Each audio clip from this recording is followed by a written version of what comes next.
আমার স্নেহের ছাত্রীরা, আমি মিতালি ম্যাডাম বলছি। তোমরা সকলেই এখন বাড়িতে আছো। করোনার যে আবহ সৃষ্টি হয়েছে তাতে সকলকে তো বাড়িতেই থাকতে হবে। তো বাড়িতে আশা করি সকলেই ভালো আছো। এতদিন পর্যন্ত তো আমাদের ক্লাস সব বন্ধ ছিল। বাড়িতে আশা করি তোমরা নিজেদের মতো করে এগোচ্ছ, কিন্তু সেই সঙ্গে সঙ্গে আমরাও কন্টাই হিন্দু গার্লস স্কুলের পক্ষ থেকে তোমাদের জন্য হোয়াটসঅ্যাপ বা অনলাইন ক্লাসের ব্যবস্থা করেছি। তো আশা করি তোমরা কিছুটা উপকৃত হবে।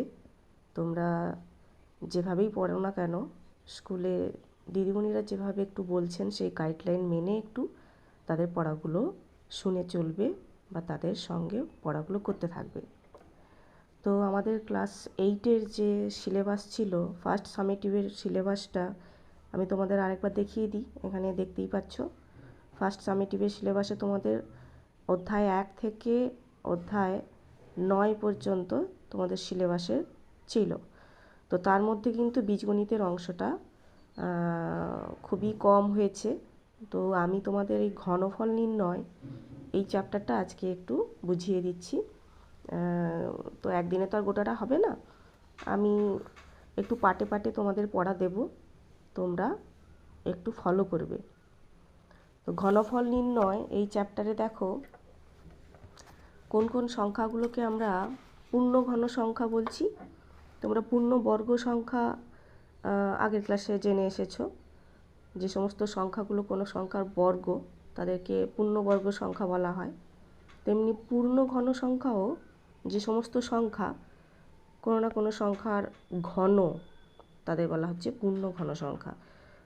আমরা এখানে দেখতে পাচ্ছি 1, 8, 27, 64, 125, 216 এগুলো হচ্ছে পূর্ণ ঘন সংখ্যা। কেন না, একটাকে লিখতে পাচ্ছি 1 কিউব, 8 হচ্ছে 2 কিউব, 27 হচ্ছে 3 কিউব, 64 হচ্ছে 4 কিউব। এইভাবে আমরা পরপর সংখ্যাগুলোর যদি ঘন করতে থাকি, পরপর পূর্ণ ঘন সংখ্যাগুলো পেয়ে যাব। তার মাঝখানের সংখ্যাগুলো কিন্তু এই যে 1 থেকে 8-এর মাঝখানে যে কোনো সংখ্যা কোনোটাই কিন্তু পূর্ণ ঘন সংখ্যা নয়। তেমনি 8 থেকে 27-এর মাঝখানে কোনো পূর্ণ ঘন সংখ্যা নেই। তাহলে তোমরা পূর্ণ ঘন সংখ্যাগুলো জানলে। আমি এখানে 1, 8, 27, 64, 125, 216 এদের মাঝখানের কয়েকটা সংখ্যা নিয়ে দেখাচ্ছি। ধরো 50 এই সংখ্যাটা নিলাম। আমরা যেভাবে মৌলিক উৎপাদকে বিশ্লেষণ করি সেইভাবে করে দেখাচ্ছি। 50 সমান 5 গুণিতক 5 গুণিতক 2 মানে 5 স্কোয়ার গুণিতক 2 এই আকারে প্রকাশ করলে দেখতে পাচ্ছি যে এখানে এটা কিন্তু কিউব আকারে নেই, অর্থাৎ কোনো সংখ্যার কিউব বলে আমরা এটাকে বলতে পারবো না। কিউব অর্থাৎ ঘন। তেমনি 120 দেখো, এটাকে বিশ্লেষণ করলে 2 গুণিতক 2 গুণিতক 2 গুণিতক 3 গুণিতক 5, 2 সংখ্যাটা 3বার এলো, অর্থাৎ 2 কিউব ইন্টু 3 ইন্টু 5। তাহলে 3 আর 5 এদের মাথাতে কিন্তু কিউব নেই, অর্থাৎ এরা পূর্ণঘন নয়। আর সেই জন্য পার্টলি এটা পূর্ণঘন হলেও 120 সংখ্যাটা পূর্ণঘন সংখ্যা নয়। 45ও একইভাবে দেখো, এটাকে 5 ইন্টু 3 স্কোয়ার বলে লেখা যাচ্ছে, এটাও পূর্ণঘন সংখ্যা নয়। তাহলে এবার দেখো আমরা পূর্ণঘন সংখ্যা আর কোনগুলো পূর্ণঘন সংখ্যা নয় সেগুলো সম্পর্কে কিছুটা আইডিয়া পেলাম। আচ্ছা, এরপরে আমরা চলে আসবো একটা সংখ্যা, একটা বিশেষ টাইপের সংখ্যা 1729। এই সংখ্যাটাকে দেখো, এই সংখ্যাটা দুটো ঘনের সমষ্টির আকারে লেখা যাচ্ছে। দেখো 12 কিউব প্লাস 1 কিউব মানে 1728 যুক্ত 1 করলে সেই 1729। আবার 10 cube plus 9 cube equal to 1000 plus 729 মানে সেই 1729 সংখ্যাটা পেলাম। এই সংখ্যাটাকে আমরা হারি রামানুজন সংখ্যা বলে বলবো। কারণ গণিতজ্ঞ GH হারি আমাদের ভারতীয় গণিতজ্ঞ S রামানুজনের কাছে একবার এসেছিলেন দেখা করতে। তো তিনি যে ট্যাক্সিতে করে এসেছিলেন সেই ট্যাক্সির নাম্বার ছিল 1729। তো সেই 1729 সংখ্যাটা হারির কাছে সামান্য একটা সংখ্যা মাত্র, কিন্তু রামানুজন শোনা মাত্রই বলে দিয়েছিলেন যে এই সংখ্যাটা একটা বিশেষত্ব রয়েছে, যেটাকে দুটো ঘনের সমষ্টির আকারে প্রকাশ করা যাবে দুভাবে। এই যে দুভাবে প্রকাশ করলাম, এবং 1729 হচ্ছে সবচেয়ে ছোট সংখ্যা যেটাকে এইভাবে দুভাবে দুটো ঘনের সমষ্টির আকারে প্রকাশ করা যায়। আর এই জন্য এই সংখ্যাটার একটা বিশেষ নামকরণ করা হয়েছে হারি রামানুজন সংখ্যা। এরকম সংখ্যা আরও রয়েছে, কিন্তু 1729 হচ্ছে সবচেয়ে ছোট সংখ্যা এইরূপ সবচেয়ে ছোট সংখ্যা। রামানুজন সম্পর্কে একটু বলে দিই। রামানুজন হচ্ছেন আমাদের ভারতীয় গণিতজ্ঞ। তিনি এই ব্রিটিশ আমলে জন্মগ্রহণ করেন 1887 খ্রিস্টাব্দে। 33 বছর বয়সে তিনি মারা যান 1913 খ্রিস্টাব্দে। তো শ্রীনিবাসন রামানুজন তার নাম। আর তিনি ফেলো অফ রয়্যাল সোসাইটি মানে এই অ্যাওয়ার্ড পেয়েছেন। তার অবদান রয়েছে analytical theory of numbers, infinite series, elliptic functions, এই সমস্ত ব্যাপারে গণিতের এই সমস্ত জায়গায় তার যথেষ্ট অবদান রয়েছে। মাত্র 33 বছর বেঁচে ছিলেন, কিন্তু তাতেই কিন্তু গণিতের অনেক কাজকর্ম করে গেছেন। তোমরা বড় হলে সেই সম্পর্কে আরও বিশদে জানবে। তিনি ট্রিনিটি কলেজের থেকে পাশ করেন এবং ওই কলেজেই আবার প্রফেসর হিসেবে অধ্যাপনার কাজ করেন। আচ্ছা, এবারে দেখো আমরা কিছু প্রবলেম করে নিই এই চ্যাপ্টারের উপরে। আমাদের একদম কষে দেখি 5.1। প্রথম এটা দেখো যে দুটি ঘনক তৈরি করি যার একটি বাহুর দৈর্ঘ্য যথাক্রমে 5 সেমি ও 1 সেমি। আচ্ছা, ঘনক সম্পর্কে তোমরা জানো, ঘনক মানে যার দৈর্ঘ্য প্রস্থ উচ্চতা সবই সমান। তোমরা ক্লাস 6-এ কিন্তু এই ঘনবস্তুগুলো সম্পর্কে জেনে এসেছো। আয়ত ঘন যার দৈর্ঘ্য প্রস্থ উচ্চতা কোনো একটা আলাদা হলেই সেটা আয়ত ঘন হয়ে যায়।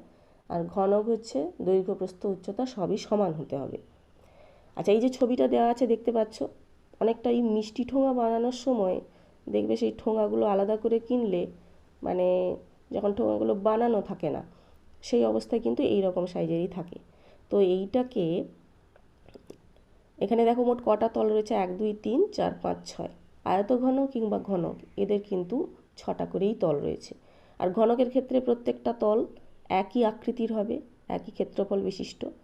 তো এটাকে আমি যদি এরকম রাউন্ড করে এই বরাবর ভাঁজ করে এটাকে আমি সেলো টেপ দিয়ে আটকে দিই, এটাকে এভাবে ভাঁজ করা হলো, এটাকে এই অংশটাকে এদিকে ভাঁজ করে তুলে আনা হলো, তেমনি এটাকেও ভাঁজ করে করে এইভাবে এটা এই প্রান্তের সঙ্গে জুড়ে দিলে আমরা একটা ঘনক পাবো। তো এখানে আমাদের প্রশ্নটা কি, যে আমরা দুটো ঘনক তৈরি করব যাদের বাহুর দৈর্ঘ্য দেওয়া আছে 5 সেমি আর 1 সেমি। তো 1 সেমি দৈর্ঘ্য বিশিষ্ট বা বাহুর দৈর্ঘ্য বিশিষ্ট যে ঘনক তার আয়তন কি হবে না 1 গুণিতক 1 গুণিতক 1 এত ঘন সেমি। তাহলে প্রত্যেকটা বাহুর দৈর্ঘ্য 1 করে, তাহলে আমার একটাকেই যদি আমি সেলো টেপ দিয়ে আটকে দিই তাহলে 1 সেমি বাহু বিশিষ্ট ঘনক পেয়ে যাব। কিন্তু 5 সেমি ঘন বাহু বিশিষ্ট আমি ঘনক কিভাবে পাবো না, এটার জন্য ভাবো যে 5 সেমি বাহু দৈর্ঘ্য যদি হয় তার আয়তন কত হবে না 5 গুণিতক 5 গুণিতক 5 মানে 125 ঘন সেমি। কিন্তু একটা ঘনকের আয়তন হচ্ছে 1 ঘন সেমি।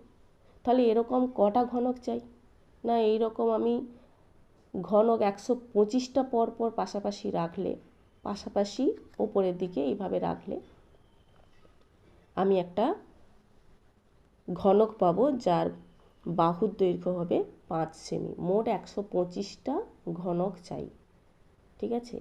মানে দৈর্ঘ্য বরাবর 5টা, প্রস্থ বরাবর 5টা আর উচ্চতা বরাবর 5টা, এইভাবে পরপর সাজিয়ে আমরা একটা বড় ঘনক বানাতে পারবো যার প্রত্যেকটা বাহুর দৈর্ঘ্য হবে 5 সেমি আর মোট সেই ঘনকের আয়তন হবে 125 ঘন সেমি।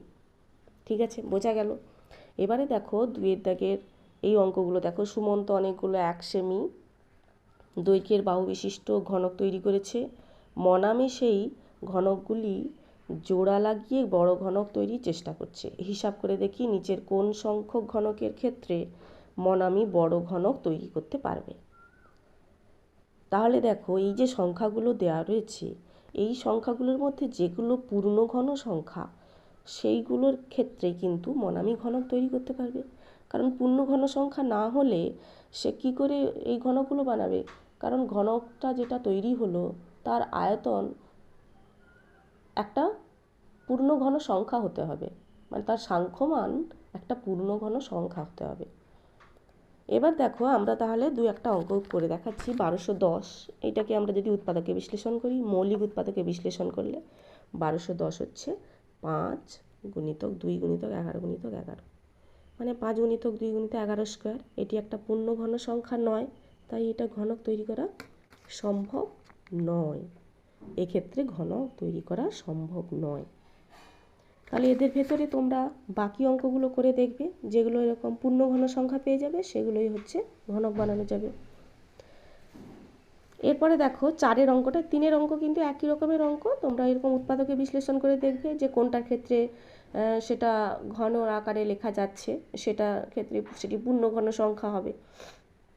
4-এর অঙ্ক দেখো, দেবনাথ একটি আয়তঘন তৈরি করেছে যার দৈর্ঘ্য প্রস্থ উচ্চতা যথাক্রমে 4 সেমি, 3 সেমি ও 3 সেমি। হিসাব করে দেখি এই রকম কতগুলি আয়তঘন জুড়ে দেবনাথ ঘনক তৈরি করতে পারবে। আচ্ছা, তাহলে দেখো আমরা যে আয়তঘনটা দেওয়া আছে তার আয়তনটা আগে বের করি। 4 গুণিতক 3 গুণিতক 3 ঘন সেমি, দৈর্ঘ্য প্রস্থ ইন্টু উচ্চতা করলে আয়তন বেরোয় আমরা জানি। তাহলে এটাকে আমি যদি 4 × 3 স্কোয়ার বলি, এটা কি পূর্ণ ঘন সংখ্যা হলো না। তাহলে আমাকে এটা পূর্ণ ঘন সংখ্যা করতে হলে এই 4 স্কোয়ার গুণিতক 3, এখানে তাহলে 4 একটা ছিল, তার মানে দুটো 4 গুণ করতে হবে।